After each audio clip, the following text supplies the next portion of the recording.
જય મુગલમાન, good morning બધાને. તેમ બધા કેમ છો? મજામાં થશો? હું પણ મજામાં છું. ફરીને એક નવા વિડીયો તમારું બધાનું હાર્દિક સ્વાગત કરું છું. અત્યારે જો ઉભા થઈ ગયા છે, સવારના 8 વાગ્યા છે, 8 સાડા 8 થઈ ગયા છે ને હું હજી ઘરે જો કેમ છો તમે બધા? અરે ચાલો તો અત્યારે જમવાનું જે નથી થયું, ટાઈમ તો થઈ ગયું છે પણ અત્યારે અમારે જવાનું, અમારે જમવાનું નથી સમજ્યા તમે? જમવાનું બાકી છે એટલે હું જાઉં તો જમવા, કારણ કે કાલ તો તમારો વારી હતો રવિવાર, એટલે કાલ હજી ભૂખ લાગી નથી. પણ અત્યારમાં ખબર નહીં, પણ સવારમાં ને બહુ જ એટલે બહુ જ ભૂખ લાગી છે, એટલે અત્યારમાં જલ્દી જમવાનું બનાવડાવ્યું છે ને જમવા જાવું છે. મારે પેલા વિચાર બ્લોગ સ્ટાર્ટ કરી દઈએ. જમવાનું જે બાકી છે આને મેં વાટે રાખ્યું જો જમવા માટે. હાલો જલ્દી હું જાઉં જમવા કાઢીએ. મને તો બહુ જ એટલે બહુ જ ભૂખ લાગી છે. જો અત્યારે આપણે આવી ગયા છે જામી બામીની સહયોગે આપણે હાઈવે ચોટીલા પર, કારણ કે આ ત્યાં પણ આપણે આવ્યા છીએ પૈસા નખાવીએ ત્યાં ખાતામાં, કારણ કે આપણે આટલા બાજુમાં ગામડામાં તો હોય નહીં, એટલા માટે હાઈવે આવ્યા છીએ. સહયોગ હોટલ છે, વાળે કે નહીં પણ જોઈ લેજો. ત્યારે આવ્યા પૈસા નખાવા ખાતામાં નહીં. જો ઘર કેટલું છેટું હોય છે, જો આંજો કેટલું છેટું આપણું ઘર દેખાણું થોડુંક, પણ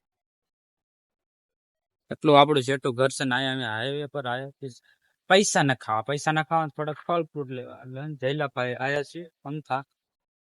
જયલો તમે ભાડો થશે આપણે બ્લોગમાં. અને જો ઓલો હોતંગા હારે જ છે, જો શાંતિ થાય બેહવા મળે ને એટલું બસ છે, કારણ કે ઠંડો ઠંડો મોસમ છે.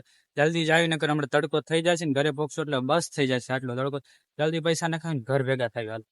એટલે જો અત્યારે તડકાના પાછા વળી ગયા છે, પૈસા ક્યાંય નો નાખી દીધા ના હોતંગ. જો તારે બે જ છે, બધા નથી. અત્યારે જાય છે ઘરે.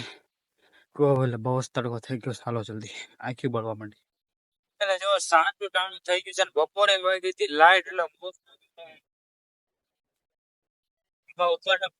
આપડા વરસાદ કરતા હતા ને આપણે વરસાદ આવી ગયો. રોજ ટાણે હું બ્લોગ બનાવતો હતો, ન રહેવાય એવું નથી, કારણ કે કાલે હાથમાં નથી રહેતું અને વરસાદ આવી ગયો. ચાલ્યો ન થાય નીકળી જાવ જલ્દી નીકળ. મને બીક લાગે થાય એટલે નીકળી જાય ફટાફટ હેઠ. હાલો જલ્દી જો આ રહેવાય નહીં, કારણ કે પેલી વીજળી ગયા ને એટલા માટે જલ્દી હેઠ જવું. ઓ માય ગોડ, આ વીજળી જો થાય. હાલો જલ્દી હેઠ જાવ. ફાઇનલી જો ઇન્ટરનેશનલ કેટલી દોડવાનું ચાલુ થઈ ગયું, તમને બતાવું થોડુંક. બારેથી ને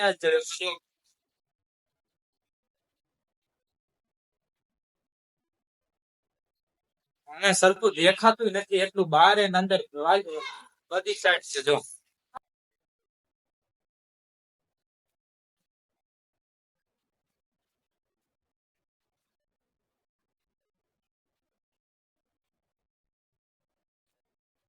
ફાઇનલી અત્યારે વરસાદ ચાલુ થઈ ગયો છે ને પવન બહુ આવે તો ધૂળ બંધ થઈ જાય, થોડો નજારો તમને આનો દેખાડો. મજા આવી ગઈ, વરસાદ આવ્યો એટલે બહુ જ મજા આવી ગઈ. થોડો નજારો તમને અહીંયા દેખાડો. જો અત્યારે વરસાદ આવીને યોગ્ય છે, કરાય પડ્યા તો એ તમે આગળ જોઈ લીજો. અને પવન તો એવો હતો, પણ સાટા વરસાદ આવી ગયો એટલે પછી આ ધૂળ બે જ ને ઠંડો પવન કેવો છે ખબર, કરા પડ્યા હતા એટલા માટે. અને ફાઇનલી આપણા ઝાડો ક્યાં લીલા થયા નથી ઉપર. જો આમ થોડીક મજા આવી ગઈ એમને, એવું છે લીલું લીલું થોડુંક દેખાડું તમને. અહીં ચોટીલાનું વાતાવરણ જો આપડા ઝાડ, મને તો એવું લાગે છે તરતો જ લીલા થઈ ગયા. જો કેવા થઈ ગયા આમ. જો તમે આ ચોટીલાનું વાતાવરણ જો આખે આખું છે, જો મને બહુ એટલે બહુ મજા આવી ગઈ. જો અત્યારે થાંભલા પડી ગયા છે, વરસાદ તરત જ બંધ થયો. ના ઠંડા ઠંડા વાતાવરણ ખેતરમાં આવ્યા છે થાંભલા ફિટ કરવા, મતલબ કે આ પડી ગયા નીવડાઈ. જો આ બધા કેટલાય પડી ગયા છે અત્યારે, પવન ના પડી ગયા નહીં આમાં કરવાના. અને ઉનાળાનું પાછું કઠણ એટલી જમી પણ થઈ ગઈ છે, અને એમાં હાર્ક ગળાશે ને એટલી બહુ જ હેરાન થઈ ગયા. વરસાદ હરકો વરસાદ તો આવ્યો નહીં, નુકસાન એટલું કરી ગયો. હાલો જલ્દી તો ખોડીને જાવ ઘરે ભેગો, જલ્દી ખોડવાનું ચાલુ કરું પેલા તો. ચાલો રોગ ને ખતમ કર્યું, કારણ કે લાઇટ બાઇટ આવી નથી અને હાવ અંધારે બેઠો છે અત્યારે. એટલે હવે 15-20% ચાર્જિંગ બચ્યું છે, અને એમાંથી આખું વ્લોગ એડિટિંગ કરીને નાખવાનું છે, અને એક રીલ પણ એડિટિંગ કરીને નાખવાની છે. એટલે મોડું થઈ જશે. જલ્દી હાલો